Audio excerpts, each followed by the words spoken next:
Hi ನಮಸ್ಕಾರ ರೀ, ಹೆಂಗಿದ್ದೀರಿ ಎಲ್ಲರೂ? ಇವತ್ತು ಮಸ್ತ್ ಟೇಸ್ಟಿ ಇರುವಂಥ ಚನಾ ಜೋರ್ ಗರಂ ಅಂತ ಒಂದು ಚಾಟ್ ರೆಸಿಪಿ ಹೇಳ್ತೀನಿ. ಇದ್ರ ಹೆಸರು ಕೇಳಿದರೆ ವಿಚಿತ್ರ ಅನ್ನಿಸ್ಬೋದು, ಬಟ್ ಟೇಸ್ಟ್ ಸೂಪರ್ ಇರ್ತೈತಿ. ಆಮೇಲೆ ಈ ಚನಾ ಜೋರ್ ಗರಮನ್ನು 2 ರೀತಿಯೊಳಗೆ ಮಾಡ್ತಾರೆ. ಇವತ್ತು ನಾನು ನಿಮ್ಗೆ 2 ರೀತಿ ಹೇಳ್ಕೊಡ್ತೀನಿ. ಸೊ ನಡೀರಿ ರೆಸಿಪಿ ಸ್ಟಾರ್ಟ್ ಮಾಡೋಣ. ಫಸ್ಟ್ ನಾನಿಲ್ಲೇ ಅರ್ಧ ಕಪ್ನಷ್ಟು ಕೆಂಪು ಕಡ್ಲಿನ ಒಂದು ಬೌಲೊಳಗೆ ಹಾಕ್ಕೊಂಡೀನಿ.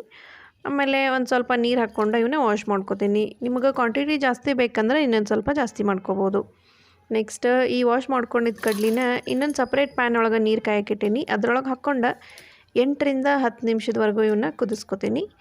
8ರಿಂದ 10 ನಿಮಿಷ ಅಷ್ಟೇ ಕುದಿಸ್ಕೋಬೇಕು, ಜಾಸ್ತಿ ಹೊತ್ತು ಕುದಿಸ್ಕೋಬಾರ್ದು. ಸೊ 8-10 ನಿಮಿಷ ಆಗೈತಿ. ನೆಕ್ಸ್ಟ್ ನಾನು ಗ್ಯಾಸ್ ಆಫ್ ಮಾಡಿಬಿಡ್ತೀನಿ. ಈ ಕಡ್ಲಿನ ಸೋಸ್ಕೊಳ್ಳೋಣಂತ ಇನ್ನೊಂದು ಬೌಲೊಳಗೆ. ಸೊ ಈ ಸೋಸ್ಕೊಂಡಿದ್ದ ಕಡ್ಲಿ ಏನು ಮಾಡೋದಂದ್ರೆ ಒಂದು ಬೌಲೊಳಗೆ ಹಿಂಗೆ ಒಂದು ಟವಲ್ ಹಾಕಿಟ್ಟೇನಿ. ಇದು ದಪ್ಪನ ಟವಲ್ ಐತಿ. ಸೋಸಿದ ಕೂಡಲೇ ಇಮಿಡಿಯೇಟ್ ಕಡ್ಲಿ ಒಂದು ಸ್ವಲ್ಪ ಬಿಸಿ ಇದ್ದಾಗನ ಹಿಂಗೆ ಒಂದು ದಪ್ಪನ ಟವಲ್ ಒಳಗೆ ಹಾಕಿ ಈ ರೀತಿ ಹಿಂಗೆ ಕ್ಲೋಸ್ ಮಾಡಿ ಮೇಲೆ ಒಂದು ಮುಚ್ಚಳ ಮುಚ್ಚಿ ಇದನ್ನ 24 ಅವರ್ಸ್ವರೆಗೂ ಸೈಡ್ ಇಡಬೇಕು. ಸೊ ನಾನು ಈ ಕಡ್ಲಿ ಸೈಡ್ ಇಟ್ಟು 24 ಅವರ್ಸ್ ಆಗೈತಿ. ನೆಕ್ಸ್ಟ್ ಓಪನ್ ಮಾಡಿ ನೋಡೋಣಂತ. ಇವಾಗ ಭಾಳ ಸಾಫ್ಟ್ ಏನಾಗಿರೋದಿಲ್ಲ ಕಡ್ಲಿ, ಬಿಸಿ ಬಿಸಿ ಕಡ್ಲಿ ಹಾಕಿರ್ತೈತಲ್ಲ ಒಂಚೂರು ಸಾಫ್ಟ್ ಆಗಿರ್ತೈತೆ ಅಷ್ಟೆ. ನೆಕ್ಸ್ಟ್ ಒಂದು ಮುಟ್ಟಿಗೆ ಅಷ್ಟು ಕಡ್ಲಿ ತೊಗೊಂಡು ಒಂದು ಕಲ್ ಮೇಲೆ ಹಾಕ್ಕೋತೀನಿ. ಕಲ್ ಮೇಲಾರ ಹಾಕ್ಕೊಳ್ಬೋದು, ಇಲ್ಲ ಅಂತಂದ್ರೆ ಕಟ್ಗೆ ಮನೆ ಇರ್ತೈತಲ್ಲ ಅದ್ರ ಮೇಲಾರ ಹಾಕ್ಕೋಬೋದು. ನೆಕ್ಸ್ಟ್ ಒಂದೊಂದು ಕಡ್ಲಿನ ತೊಗೊಂಡು ಹಿಂಗೆ ಕುಟ್ಟೋ ಕಲ್ಲಿನ ಈ ರೀತಿ ಹಿಂಗೆ ಕುಟ್ಟು ಬಿಡ್ಬೇಕು. ಕುಟ್ಟಿದ ಕೂಡಲೇ ನೋಡ್ರಿ ಇದು ಹೆಂಗೆ ಫ್ಲಾಟ್ ಆಗ್ತೈತಿ, ಚಿಪ್ಸ್ ಕತೆ ಆಗ್ತೈತಲ್ಲ.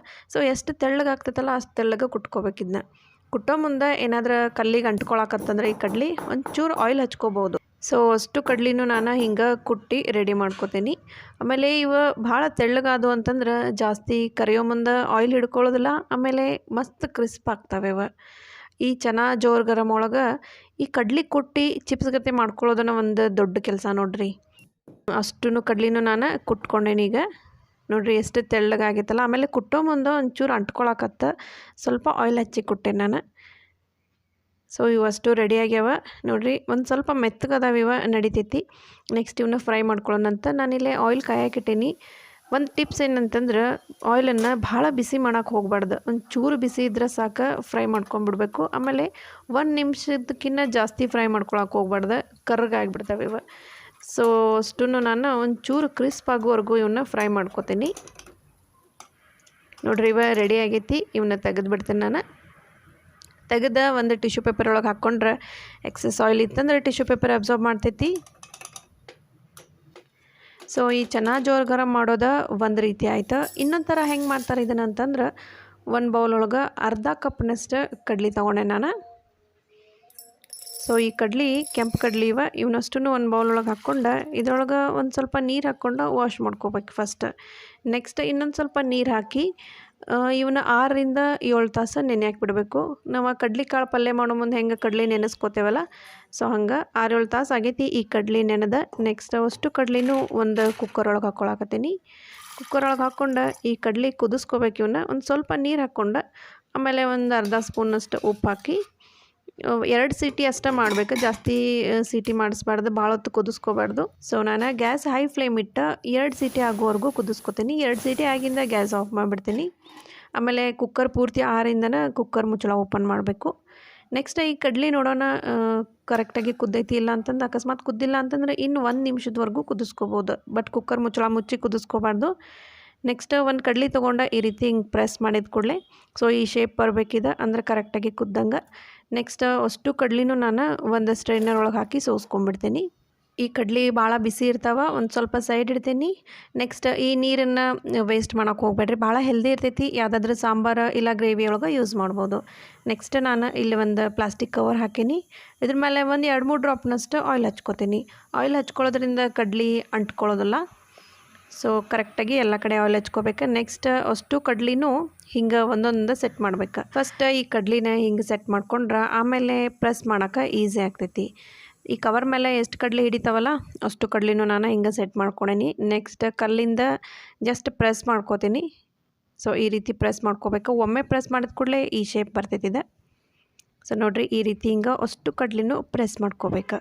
ಯಾಕಂದರೆ ಈ ಕಡ್ಲಿನ ನೆನೆ ಹಾಕಿ ಆಮೇಲೆ ಕುದಿಸ್ಕೊಂಡೈತಲ್ಲ, ಸೊ ಸಾಫ್ಟ್ ಆಗಿರ್ತಾವ.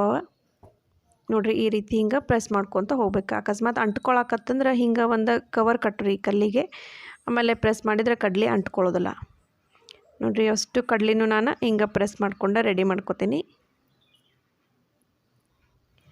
ನೋಡಿರಿ ಅಷ್ಟು ಕಡ್ಲಿನೂ ಹಿಂಗೆ ಪ್ರೆಸ್ ಮಾಡ್ಕೊಂಡು ರೆಡಿ ಮಾಡ್ಕೊಂಡೇನಿ. ಇವನ್ನ ಇಮಿಡಿಯೇಟ್ ಫ್ರೈ ಮಾಡೋಕ್ಕಂತೂ ಬರೋದಿಲ್ಲ, ಇವು ಒಣಗಿಸ್ಕೋಬೇಕು. ನಾನು ಇವನ್ನ ಅಷ್ಟನ್ನು ಒಂದು ಪ್ಲೇಟ್ ಒಳಗೆ ತೆಗೆದು 4 ರಿಂದ 5 ತಾಸು ಫ್ಯಾನಿನ ಕೆಳಗೆ ಇಡ್ತೀನಿ.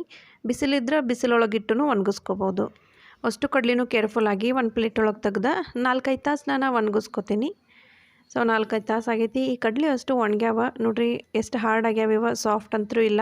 ನೆಕ್ಸ್ಟ್ ಇವನ್ನ ಫ್ರೈ ಮಾಡ್ಕೊಳ್ಳೋಣಂತ ನಾನು ಎಣ್ಣೆ ಬಿಸಿ ಇಟ್ಟೇನಿ. ಆಯಿಲ್ ಜಾಸ್ತಿ ಬಿಸಿ ಇರಬಾರ್ದು. ಸೊ ಒಂದು ಸ್ವಲ್ಪ ಹಾಕಿ ಫ್ರೈ ಮಾಡ್ಕೋತೀನಿ. ನನಗಂತ್ರಿ ಈ ಎರಡೂ ವೇ ಒಳಗೂ ಫಸ್ಟ್ ಏನು ಮಾಡಿದ್ನಲ್ಲ, ಫಸ್ಟ್ ವೇ ಅದು ಭಾಳ ಈಸಿ ಅನ್ನಿಸ್ತು. ಯಾಕಂದ್ರೆ ಇಮಿಡಿಯೇಟ್ ಫ್ರೈ ಮಾಡ್ಕೋಬೋದು. ಸೊ ಅವನೇನಂತಂದ್ರೆ ಒಂದು ಡಿಫಿಕಲ್ಟ್ ವರ್ಕ್ ಏನಂದ್ರೆ ಆ ಕಡ್ಲಿನ ಕುಟ್ಕೋತೇವಲ್ಲ, ಅದು ಒಂದು ಡಿಫಿಕಲ್ಟ್ ವರ್ಕ್ ಅನ್ನಿಸ್ತೈತಿ. ಸೊ ನೋಡಿರಿ ಈ ರೀತಿ ಇವನ್ನ ಇಷ್ಟು ಕ್ರಿಸ್ಪ್ ಆಗೋವರೆಗೂ ಫ್ರೈ ಮಾಡಿ ತೆಗಿತೇನೆ ನಾನು. ಈ ಚನಾ ಜೋರ್ ಗರಮ್ಲೆ ಒಂದು ಟೇಸ್ಟಿ ಇರುವಂಥ ಚಾಟ್ ರೆಸಿಪಿ ಹೇಳ್ತೀನಿ. ಇದಕ್ಕೆ ಒಂದು ಮಸಾಲೆ ಮಾಡ್ಕೊಳ್ಳೋಣಂತ. ಒಂದು ಸಣ್ಣ ಬೌಲ್ನಾಗ ಫಸ್ಟ್ ನಾನು ಧನಿಯಾ ಪೌಡ್ರ್, ಆಮೇಲೆ ಒಂದು ಸ್ವಲ್ಪ ಜೀರಿಗೆ ಪೌಡ್ರ್, ಅರ್ಧ ಸ್ಪೂನ್ನಷ್ಟು ಚಾಟ್ ಮಸಾಲ ಪೌಡ್ರ್, ಅರ್ಧ ಸ್ಪೂನ್ ಕೆಂಪು ಖಾರ, ಆಮೇಲೆ ಅರ್ಧ ಸ್ಪೂನ್ ಉಪ್ಪು, ಇವೆಲ್ಲ ಹಾಕ್ಕೊಂಡು ಮಿಕ್ಸ್ ಮಾಡ್ಕೊಂಡ್ರೆ ಈ ಮಸಾಲೆ ರೆಡಿ ಆಕೈತಿ. ಈ ಮಸಾಲಿನ ಸೈಡ್ ಇಡ್ತೀನಿ. ಇದನ್ನು ಆಮೇಲೆ ಯೂಸ್ ಮಾಡೋಣಂತ. ನೆಕ್ಸ್ಟ್ ಒಂದು ಬೌಲ್ ಒಳಗೆ ಫ್ರೈ ಮಾಡ್ಕೊಂಡಂಥ ಚನಾ ಜೋರ್ ಗರಮ್ ಹಾಕ್ಕೊಳಕತ್ತೀನಿ. ಇದ್ರೊಳಗೆ ಸಣ್ಣಗೆ ಹೆಚ್ಕೊಂಡಂಥ ಉಳ್ಳಾಗಡ್ಡಿ, ಆಮೇಲೆ ಸಣ್ಣಗೆ ಹೆಚ್ಕೊಂಡಂಥ ಟೊಮೆಟೊ ಹಾಕ್ಕೊಳಕತ್ತೀನಿ. ಉಳ್ಳಾಗಡ್ಡಿ ಟೊಮೆಟೊ ಎಲ್ಲ ಸಣ್ಣಗೆ ಹೆಚ್ಕೋಬೇಕು. ನೆಕ್ಸ್ಟ್ ಒಂದು ಹಸಿಮೆಣ್ಸಿನ್ಕಾಯಿನೂ ಹಿಂಗೆ ಸಣ್ಣಗೆ ಹೆಚ್ಕೊಂಡು ಹಾಕ್ಕೊಳತ್ತೀನಿ. ಆಮೇಲೆ ಕಡ್ಲೆಕಾಳನ್ನು ನೆನೆಸಿ ಮೊಳಕೆ ತೆಗೆಸಿ ಆಮೇಲೆ ಅವನ್ನ ಕುದಿಸಿ ಹಾಕ್ಕೊಳ್ಬೇಕು. ಕಡ್ಲೆಕಾಳಿಲ್ಲ ಅಂತಂದ್ರೆ ಹೆಸರು ಕಾಳನ್ನು ಹಾಕ್ಕೋಬೋದು. ನೆಕ್ಸ್ಟ್ ಒಂದು ಸ್ವಲ್ಪ ಕೊತ್ತಂಬರಿ ಸೊಪ್ಪು ಹಾಕ್ಕೊಳಕತ್ತೀನಿ.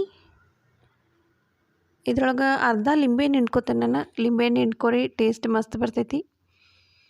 ಲಿಂಬೆಹಣ್ಣು ಹಿಂಡಾಗಿಂದ ನೆಕ್ಸ್ಟ್ ಆಗಲೇನು ಮಸಾಲ ಮಾಡ್ಕೊಂಡು ಇಟ್ಕೊಂಡಿದ್ನಲ್ಲ, ಒಂದು ಅರ್ಧ ಸ್ಪೂನ್ನಷ್ಟು ಆ ಮಸಾಲೆ ಹಾಕ್ಕೋಬೇಕು ಇದಕ್ಕೆ. ಇಷ್ಟ ಮತ್ತು ಜಾಸ್ತಿ ಏನಿಲ್ಲ. ಇವೆಲ್ಲ ಹಾಕಿಂದ ಚಲೋ ಹಿಂಗೆ ಮಿಕ್ಸ್ ಮಾಡ್ಕೋಬೇಕು ಇದನ್ನು. ನೆಕ್ಸ್ಟ್ ಇದ್ರೊಳಗೆ ಒಂದು ಸ್ವಲ್ಪ ಸೇವ್ ಹಾಕ್ಕೊಂಡು ಫೈನಲಾಗಿ ಇನ್ನೊಮ್ಮೆ ಮಿಕ್ಸ್ ಮಾಡ್ಕೊಂಡ್ರೆ ಚನಾ ಜೋರ್ ಗರಮ್ ಚಾಟ್ ರೆಡಿ ಆಗ್ತೈತಿ. ಈ ಚನಾ ಜೋರ್ ಗರಮನ್ನು ಫ್ರೈ ಮಾಡಿ ಇಟ್ಕೊಂಡು ಯಾವಾಗ ಬೇಕು ಅವಾಗ ಹಿಂಗೆ ಚಾಟ್ ಮಾಡ್ಕೊಂಡು ತಿನ್ಬೋದು. ಆಮೇಲೆ ಇದ್ರೊಳಗೆ ಉಳ್ಳಾಗಡ್ಡಿ ಟೊಮೆಟೊ ಹಾಕಿರ್ತೈತಲ್ಲ, ಸೊ ಮಾಡಿ ಜಾಸ್ತಿ ಹೊತ್ತು ಇಡಬಾರ್ದು, ಇಮಿಡಿಯೇಟ್ ಇದನ್ನ ಸರ್ವ್ ಮಾಡಬೇಕು. ಸೊ ಮಾಡಿ ಇಟ್ಟರೆ ಇದು ಸ್ವಲ್ಪ ಮೆತ್ತಗಾಗಿಬಿಡ್ತೈತಿ. ನೋಡಿದ್ರಲ್ಲ ಚನಾ ಜೋರ್ ಗರಮ್ ಮಾಡೋದು ಹೆಂಗಂತ. ನಾನಿವತ್ತು ನಿಮ್ಗೆ 2 ವೇ ಒಳಗೆ ಹೇಳೀನಿ. ನಿಮ್ಗೆ ಯಾವ ರೀತಿ ಇಷ್ಟ ಆಗ್ತೈತೆ ನೋಡೋ, ಕಂಫರ್ಟ್ ಅನಿಸ್ತೈತೆ ನೋಡೋ, ಆ ವೇ ಒಳಗೆ ಚನಾ ಜೋರ್ ಗರಮನ್ನು ಟ್ರೈ ಮಾಡಿರಿ. ಸೊ ನೀವು ಈ ರೆಸಿಪಿನ ಟ್ರೈ ಮಾಡಿರಿ, ನನಗೆ ಕಮೆಂಟ್ನಾಗ ತಿಳಿಸ್ರಿ ಹೆಂಗಾಗೈತಿ ಅಂತಂದು. ಆಮೇಲೆ ನನ್ನ ಚಾನಲ್ನ ಸಬ್ಸ್ಕ್ರೈಬ್ ಮಾಡಿರಿ. ಈ ವಿಡಿಯೋ ನಿಮಗೆ ಇಷ್ಟ ಆಯ್ತು ಅಂದ್ರೆ ಒಂದು ಲೈಕ್ ಮಾಡಿರಿ, ನಿಮ್ಮ ಫ್ಯಾಮಿಲಿ ಮತ್ತು ಫ್ರೆಂಡ್ಸ್ಗೆ ಶೇರ್ ಮಾಡಿರಿ. ಇನ್ನೊಂದು ಹೊಸ ರೆಸಿಪಿಯೊಂದಿಗೆ ನಿಮ್ಮನ್ನು ಭೇಟಿ ಆಗ್ತೀನಿ. ಧನ್ಯವಾದಗಳು.